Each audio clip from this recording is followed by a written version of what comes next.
Hello and welcome to Dental Studies Simplified. I am Dr. Ankita Kotecha and today's topic is how to record gingival recession.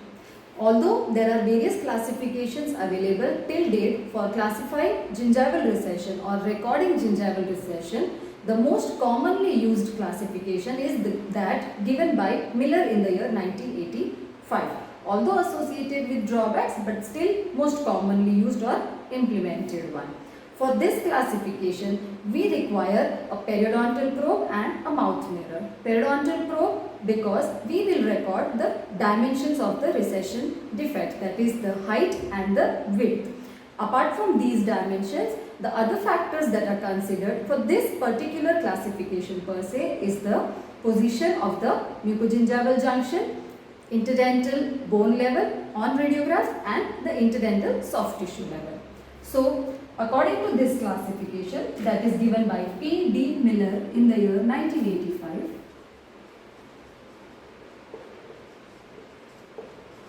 there are 4 classes.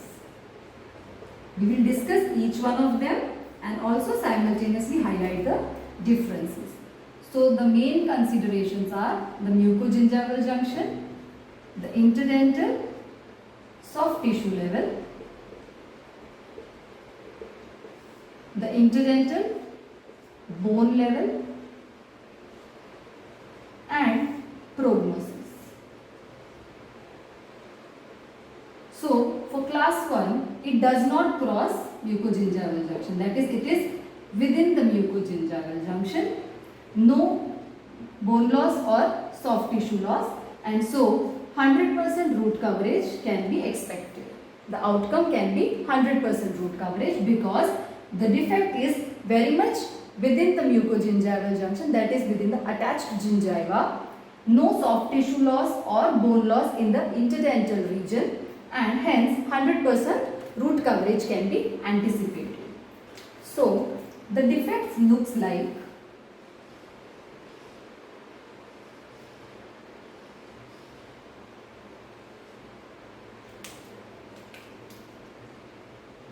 let's say this is the mucogingival junction,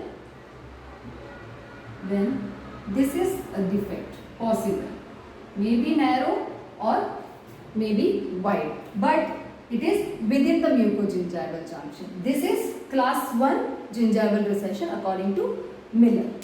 Coming to class 2, now it has crossed mucogingival junction. This is the first difference. Crossed mucogingival junction, which is similar in all the grades, all the classes that follows. Interdental soft tissue loss not yet present, interdental bone level loss not yet present, and hence the prognosis is 100% root coverage anticipated. So the recession looks like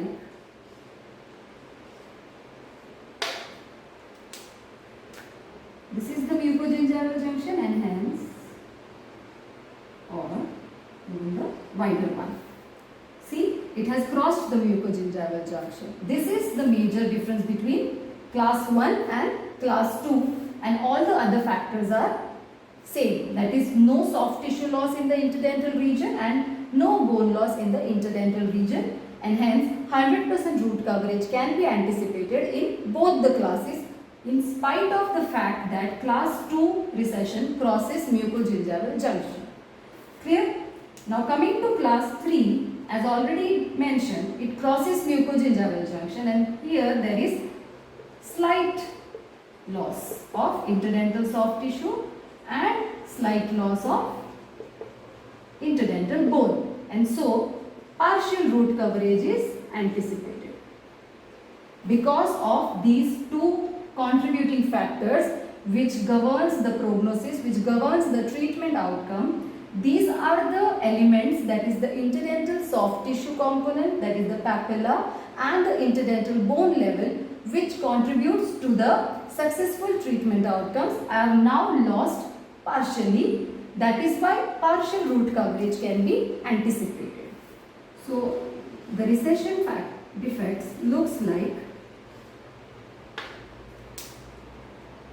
this is the mucogingival junction and they have crossed mucogingival junction, and I'll highlight the interdental level. When here it is complete, here it is complete, here it is partial. See, this area is lost. This is slight loss of interdental soft tissue and similar loss pattern in the interdental bone evident on the radiographs. Clear? Now coming to class 4.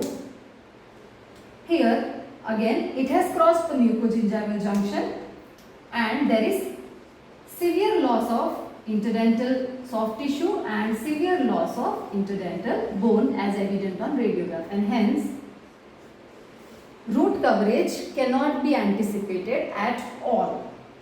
So the recession defect looks like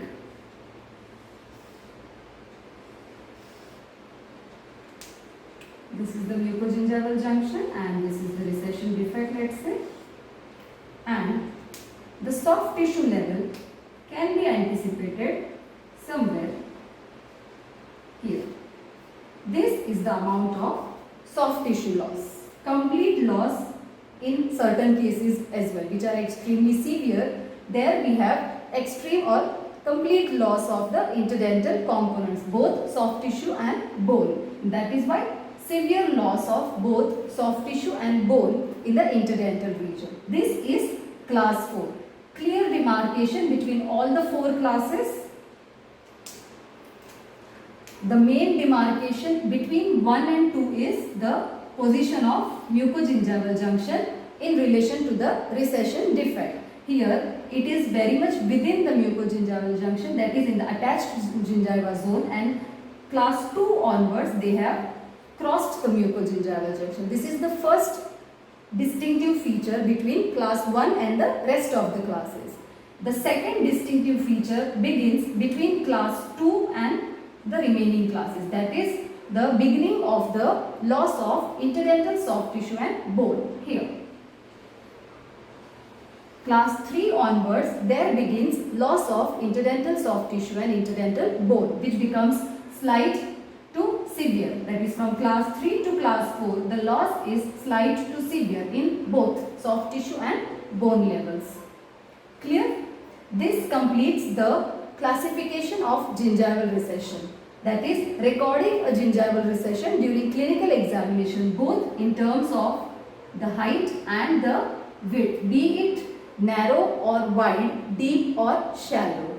The dimensions are recorded priorly and then these factors that are considered to contribute to the treatment outcomes and framing the prognosis of the case are recorded simultaneously. That is the position of mucogingival junction in relation to the recession defect, that is whether the defect crosses the mucogingival junction or no, followed by the soft tissue and the bone levels in the interdental region, which will actually provide the support to the new tissue that is going to be grafted over the recession defect. This completes the topic how to record gingival recession. I hope this classification and the protocol to record the gingival recession during clinical examination is clear to you all. If you follow or your college or department follows any other classification defect and you want to understand that classification, please bring it to my notice by commenting it down below in the comment section or mailing me at my email ID dentalstudiessimplified@gmail.com. Thank you for watching and listening to me. Study well, have a good day, stay safe.